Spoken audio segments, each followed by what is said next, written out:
Bonjour à toutes et à tous, c'est Enfilé 14. On se retrouve en ce mercredi 17 octobre 2018. Simplement pour parler de Oratoria. Et Oratoria, qu'est-ce que c'est? Déjà, c'est le troisième starter de Soleil et Lune, de type Ophé. Donc déjà, il a un bon double type. Il a 80 en PV, 74 en attaque, 74 en défense, 126 en attaque spéciale, 116 en défense spéciale, 60 en vitesse. Voilà.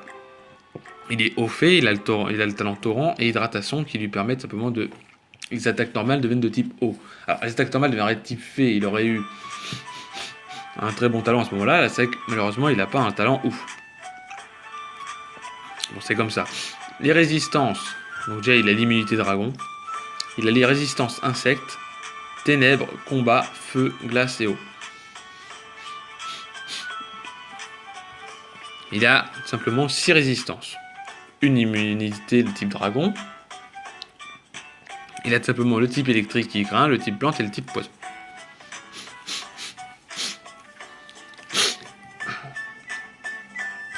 Attendez, je reviens. Excusez-moi, ça avait frappé à la porte, c'est pas grave. Une excellente attaque spéciale, une très bonne défense spéciale, un nouveau type très bon offensivement comme défensivement, un move pool intéressant. Défense et vitesse faible, talent situationnel. Torrent est beaucoup mieux parce que Torrent lui permet de booster les attaquants en cas de difficulté. Quant à hydratation, bah, ça fait des attaques de type normal viennent de type haut, donc c'est pas ouf, autant jouer Torrent.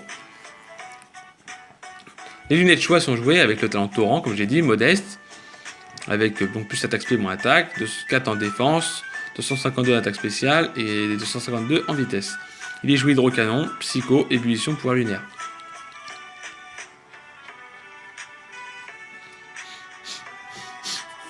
Hydrocanon permet de toucher...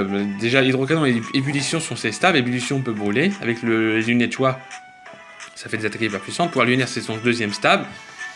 Psycho est pas mal. À la place d'hydrocanon, plutôt, je mettrais laser glace. Et je mettrais bien ébullition. Ou à la place d'ébullition, je mettrais laser glace. Après, on va avoir des attaques qui peuvent toucher tous les types. Ce qui peut être utile.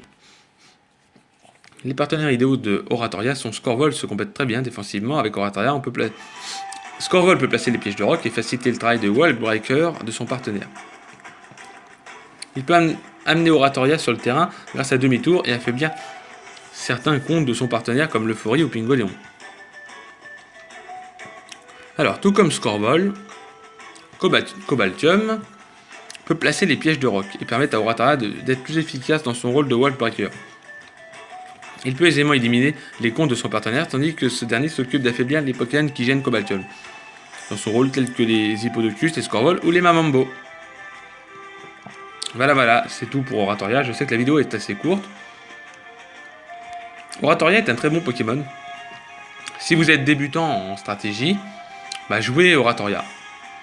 Je dis pas ça pour vous forcer, je sais que moi aussi, j'ai critiqué Otaquin et Oratoria et encore plus son évolution du milieu, mais c'est vrai que celle du milieu, c'est celle que je déteste le plus. Et Oratoria, je l'aime bien. L'ayant joué 2 fois, j'ai bien testé. J'ai en joué qu'une seule fois, non, 2 fois. Ultra Lune, je peux vous dire qu'il est très bon, j'ai bien aimé. Franchement, Oratoria, il est parfait. Il est super bon. Voilà, c'est tout ce que je peux dire. En plus de ça, avec Oratoria, vous pourrez bien gérer du fait qu'il ait le type fée, qui est un très bon type, et un type haut. 3 grosses faiblesses. On a vu tellement de bonnes résistances. Immunité dragon, 6 résistances, dont le feu et l'eau, déjà d'une. Le type glace, le type combat, le type ténèbres, et le type insecte. Alors, le type insecte n'est pas le grand type qui va vous bloquer, hein, non. Bien, loin de là, cette idée. Mais bon. Puis avec vos stabs, vous pouvez battre le type combat, le type ténèbres, et surtout vous one-shotter le type dragon, en résumé, donc c'est déjà très bien.